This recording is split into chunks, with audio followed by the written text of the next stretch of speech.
We're here to bring a new type of news show. New insights, new styles, and new topics every day. We are News Generation. Bringing news just for you is Thursday, October 2nd here in Seoul. I'm Isujin, and this is News Generation. Joining us today is Cheska. Happy Thursday, everyone! Happy Thursday! Woohoo! Also, Brooke is with us. Hello, good morning. Both are here to speak on behalf of people in their 20s and 30s. So we finally reached the end of this week's work week, and for many people that means a well-earned break. But this time it's not just an ordinary weekend that's coming up. Starting tomorrow, we're heading into an extra long holiday stretch. So we're heading to Chuseok, one of Korea's longest and most significant holidays of the year. It's a perfect opportunity to travel and most importantly spend quality time with family and friends. So what about you, Cheska? Any travel plans for the break? I mean, as you can already see, I'm quite deliriously excited. Not just excited? Not just excited, deliriously and deliciously excited. A lot of biking, a lot of reading, cafe hopping, because many of you might know my family lives in New York, so I will be protecting and guarding the Seoul city by myself. I plan to fully enjoy this time. It's the longest, I think one of the longest Chuseok holiday that we're having. I may or may not do a very small house party with some foreign friends or international friends because they're pretty much in the same boat as I am, but really just having the entire city and days to myself. I look forward to hearing all about this. Yes. What about you, Brooke? Do you have any plans? Well, I'm a bit of a homebody, so I don't have any travel plans. I will be spending quality time with my cat, which I always enjoy. And I think I would like to get some fresh air. As you guys know, I really don't like the summer. The heat wave has been so hard for me, so I am just ecstatic to feel a nice breeze when I walk outside. So I think I'm going to do some walking, maybe find some hiking trails, some mountains, because Korea is beautiful at this time of year. I do love October-themed events, so I thought about maybe going to Latte World or Everland, but gosh, I think the crowds would just be insane during the holiday. Say, very brave. So maybe I'll just look at pictures and live vicariously. So those are my plans. So whether you're planning to explore new places, enjoy your favorite spots in the city, or simply take a well-deserved rest with family and friends, there's something for everyone to make the most of this special break. So as you can guess, today we're going to dive into the best ways to enjoy Seoul this holiday. So let's take a look at the screen to learn more.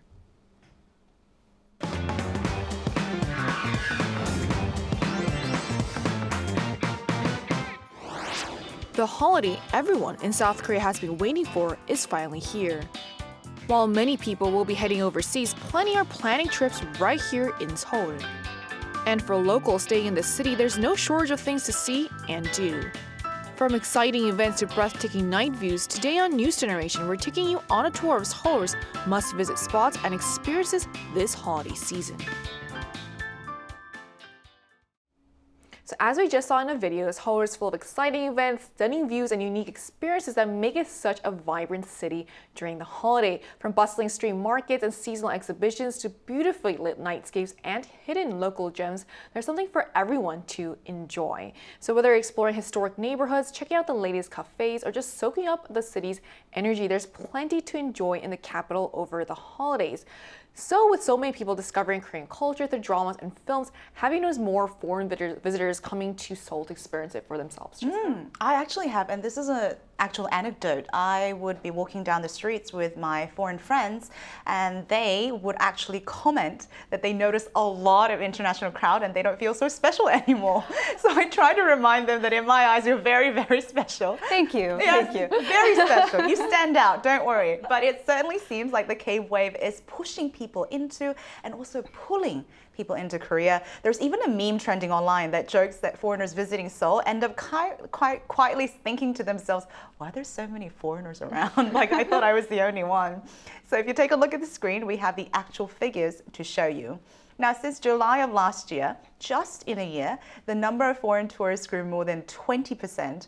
And perhaps it could be due to the release of the Netflix series K-pop Demon Hunters in June, because as you can see from the graph, the number hit an all-time high, despite it being the off-season, which is usually not the travel season. And as we know, we've had quite a heat this July. That was when the temperature hit an all-time high, so that's really impressive. So the passion of the tourist, I guess, overheated I the guess. temperature. People who live here were like, that's dedication. dedication. That's love. It really is.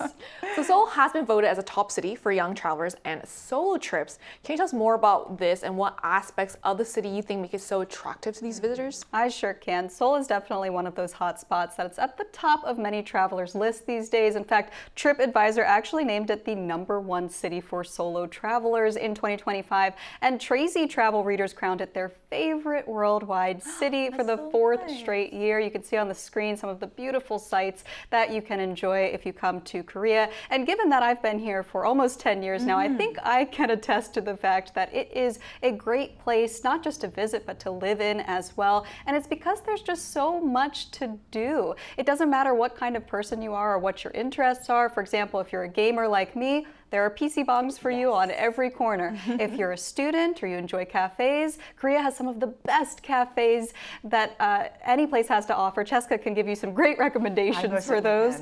If you are more of a nightlife person, well, there are plenty of clubs and bars and restaurants, noraebang or karaoke rooms, and all of these amenities are easy to get to because you can use the very safe, clean, and efficient public transportation system offered by Korea. You just need, a T-Money card to get around. It's very easy. Plus, there's reliable mobile data and Wi-Fi almost everywhere you go. It's just extremely convenient. So if you're someone who is really into the Korean wave, or if you just want to find a cool place to travel, I think Korea has something for everyone. Yep. So I'm a bit biased, obviously, but the reason why I think Seoul is one of the best places to visit is that it really combines the best of tradition and modern life, and it's super easy to get around, even for solo travelers. So with more tourists coming to Seoul, have you noticed that the places they're visiting have kind of started to shift, maybe, Jessica? I absolutely have, because in the past, I think most visitors would flock to the iconic tourist spot like Myeongdong or Namsan Tower. I still see a lot of people there. But these days, the MZ travelers also, and thanks to the social media, which provides so much information, vlogs, and people just going around, people are actually going out of the way to experience the real lifestyle of Korean MZs.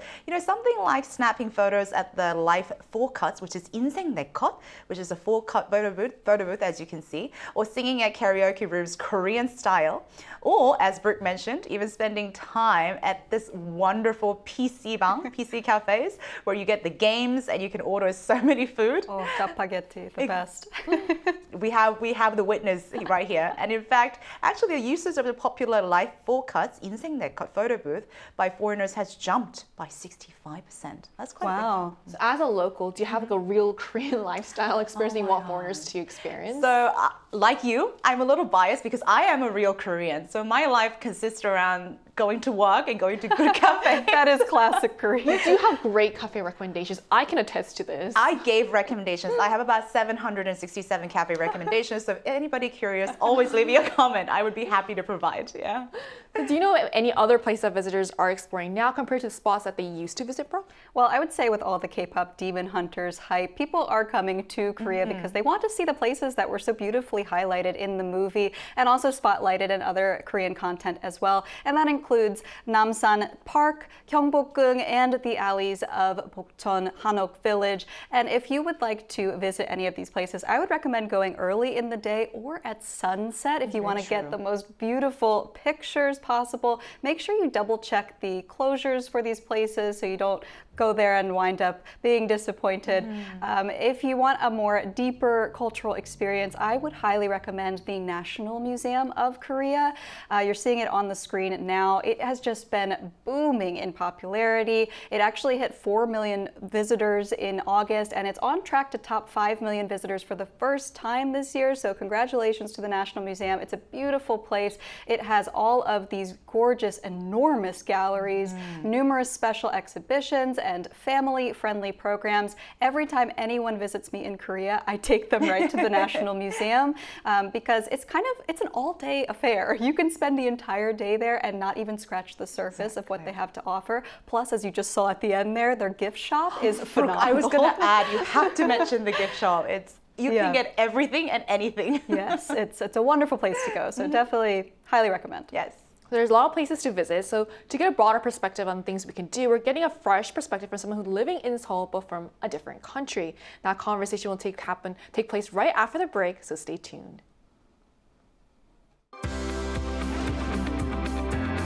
NewsGen wants to hear from you.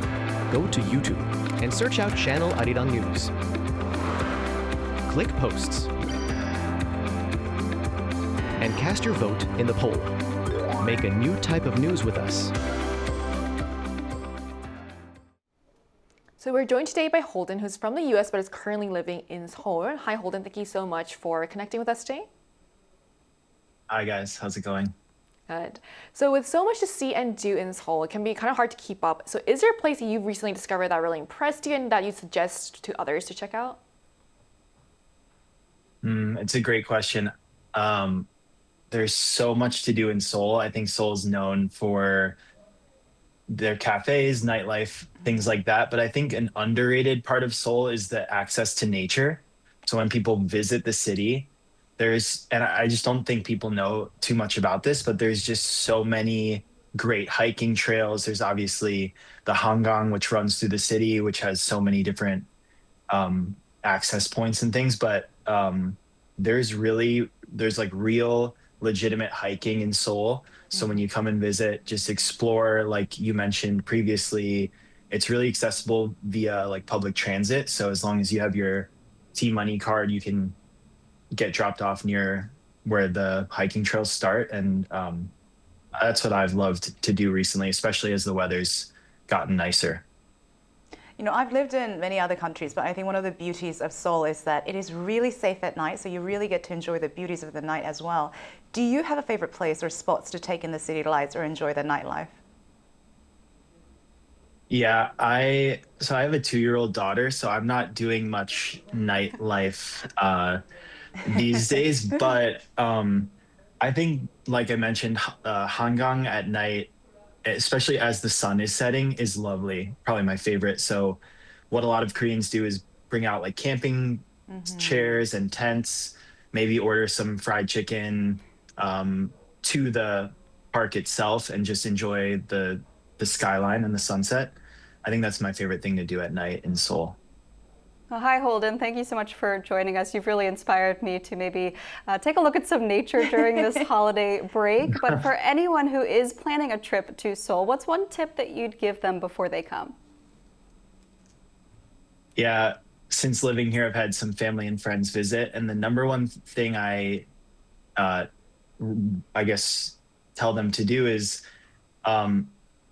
Seoul is pretty quiet in the mornings, which I think is different than a lot of other cities I've lived in or visited.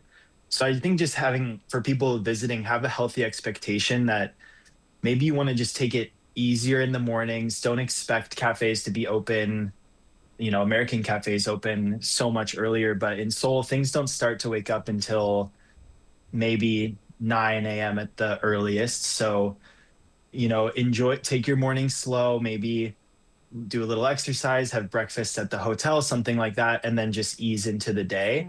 I know the first time I visited Seoul, we were up early wanting to explore 7, 8 in the morning, and nothing was really open. So you just, yeah, which is lovely. It's so calm, it's so serene in the mornings, but not much is open. I think that's a really good point. I guess it gives people an excuse to sleep in then. So thank you so much for joining us today and sharing your insight. Yeah, thanks guys. Thank you. So we just spoke to an American living here in Korea about some of his favorite spots in Seoul. We also asked about night view locations that feel safe to visit and for any insider tips for people planning a trip to the city. And with the Chuseok holiday here, there are so many events happening across the city. What would you recommend checking out, Cheska? I would say starting tomorrow, October 3rd through the 12th, Duksum Hangang Park will host Korea's largest laser and media art festival, 2025 Seoul Light Hangang 빛섬 Festival, which I'm actually very excited about. I mean, the event will showcase dazzling light installations where city, nature, art, technology is all coming together to transform the entire hanriver Island into a stage of light, as you can see from the screen. And I actually have not been to this particular event, but I've seen the lights come up on Hangang and it's beautiful. And there's even a very special light run program which will have about 3,000 Koreans joining in, offering not only immersive participation, but also breathtaking view, as you will see vibrant colors sort of like float around the riverside of the city. So if you love to run, if you love the night breeze, I would highly recommend also, yeah. I mean, just looking at the footage, it's so impressive. Gorgeous. It's like such a cool way to combine art, technology, and nature. It looks like there's really something for everyone to enjoy. Yes. And there's something else that everyone's been talking about, which is the drone light show at the Han River. Yes. So how many times will it be held, and when can people catch the final show?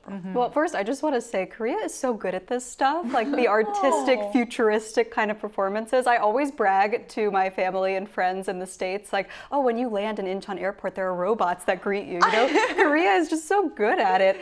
So I do want to highlight the drone show, the Han River Drone Light Show. It's turned into a must-see attraction. I have personally been to one of these drone shows. It was actually for my favorite game, League of Legends, and so I got to see all my favorite champions and characters in the air, and it was spectacular. I'd never seen anything like that before. So if you want to check something like that out, there is a 5-show autumn run at Duksam Hangang Park with the finale on October 18th. Mark your calendars. You can expect to see around 1,200 different drones in synchronized formations with a soundtrack. Plus, this happened where during the show that I went to as well, there were also performances before and after the show. So if you get there early, you're not going to be bored. There's plenty to entertain you. And of course, there's plenty of food to enjoy as well. If you want the classic Hangang experience, I believe our interviewee also mentioned this. A lot of people love to lay out a blanket or camping gear and get themselves some fried chicken. What else are you going to do on Han River? I did hear the line. There's quite a bit of a crowd there. It can be crowded, so I would recommend kind of making your spot early and then just camping out there for the night. You won't be bored. It's incredible. And safety first, always. Follow the safety course. instructions, especially in these places. And then we mentioned a lot of things are happening on the Han River, and there's also the Hangang bus that started a couple of weeks ago. I heard about another way to get to the Han River as well. So Korea is known for being one of the safest countries in the world, and that's something a lot of visitors often mention as one of the best parts about staying here. So with that in mind, do you have any favorite night view spots in Seoul that you'd personally recommend, Cheska? I actually do. So this is my very own personal recommendation, Namsan Tower. Yes. The classic. It's a classic, but it's classic for a reason. So I usually hike up also. It's a great night hike. Wow. There's so many runners. I don't run. There are so many stairs. I've done it once. That is not an easy hike. So many stairs, but they're beautiful lights. And once you get to the top, easy, and you can look at the entire city with a bird's eye view. So highly recommend. There's also Bugak Skyway, which is also iconic, but you really need a car to get up there. But once you do get up, you get this beautiful light right under your feet. There's 하늘공원, Sky Park is also another one. It's really, really beautiful in fall. So this is like the perfect time to go check it out. Another great thing about Korea is that there's cute traditions. Like you mentioned Namsan Tower, there's a thing where when you reach the top, you can buy a locket. And A promise of love.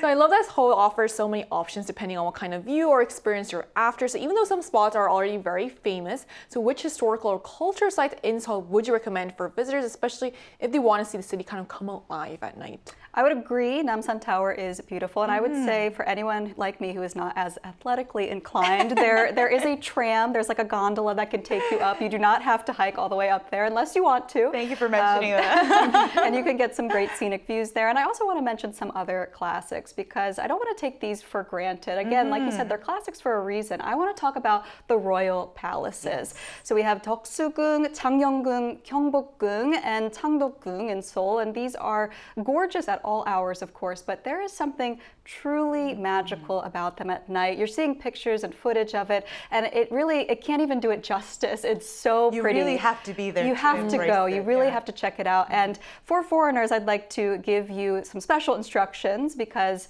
if you go to the Gyeongbokgung night sessions, there are only about 300 tickets available for foreign visitors, and you do need to bring your ARC or passport, some form of identification, in order to get these tickets. Know that they go very quickly, so I would recommend getting there early, and it will be a truly unforgettable memory for you. Have you had the full hanbok experience where you wear the hanbok? I did. I'm sure, Yeah, I went with a Korean friend who recommended all of the colors and everything for me. She dressed me like a Barbie doll, and then we took pictures, and I loved it. I thought that the clothing was just stunning. There's so much stuff to do. So far, we've shared tips for visiting Korea and some of the best night view spots in Seoul. So to get a better sense of what the public thinks, we took the question to the Arirang News YouTube channel and asked viewers, which night view spot in Seoul would you most like to visit? So let's see what they had to say. So when asked about their favorite spots in Seoul, 57% of respondents chose the hanriver. High-rise landmarks such as the Namsan Tower and Lotte Tower were selected by 18% of the people. Another 18% pointed to seoulpalaces as their top choice, and the remaining 7% mentioned other locations. So to wrap up our discussion, for people planning a trip to Korea, are there any tips or things they should be aware of to make their visit smoother and more enjoyable, Cheska? I think this kind of goes with traveling to any foreign country, but if you can study the culture and the language just a little bit before you come, it will definitely enhance your experience. And especially if you want to go to local places or local market, if you can say a couple of really nice lines in Korean, the ajumma and ajosi, the older people will love you. So try to immerse yourself in the culture. Do not be afraid too much. And also, one precaution is you are traveling, so there could be some unexpected things happening. So always prepare for plan B and do not get too worried or too scared if something happens. Korea is probably one of the safest places when you're traveling. So do ask for help if you need to, and always enjoy whatever comes at you. That's best advice. What about you, Brooke? Yeah, I think she gave some great advice, especially about learning just a little bit of Korean, because Koreans are so, they will compliment you and really encourage you. If you even say 감사합니다, Your confidence level will just go up so high. Yes, and my family, I taught them at least how to say that much, and they were so proud to be able to say it. So that's great advice. I would also say plan ahead, especially if you plan to go out at night. One thing people might not know about Korea is that the subways are not open at all hours. They stop at around midnight. So plan ahead. If you have enough stamina and energy to make it to that first train, which I used to be able to do, not so much anymore, then you can stay up, or you can get yourself a taxi. I would also familiarize yourself with certain resources like 1330. If you dial that, that is the tourism hotline. And then if you don't know, 112 is for the police here, and 119 is for fire and ambulance. So although we've been talking about how safe Korea is as a country, I do think it's important to at least just be aware of the services that are offered, and most importantly, have fun. So Chuseok is the perfect time to see Seoul from a fresh perspective, whether it's strolling through a historic palace, taking the views from a scenic park, or enjoying the energy of a vibrant festival. You don't need to travel overseas to make the holiday memorable. There's so much to explore and enjoy right here in the city. And it's also a special time to, of course, spend with family and loved ones and sharing experiences and making memories together. And for foreign visitors, it's a wonderful chance to experience Seoul's unique culture, dazzling lights, and lively atmosphere firsthand. And that brings us to the end of today's episode of News Generation. And with the Chuseok holiday coming up, we'll be taking a short break and returning next Friday, October 10th at 10:30 a.m. Korea time with more stories and discussions. Big thanks to Cheska. Happy Chuseok, everyone. Chuseok, and also Brooke. Have a great holiday. And to our viewers, thank you so much for tuning in. We hope you have the best Chuseok. We are News Generation.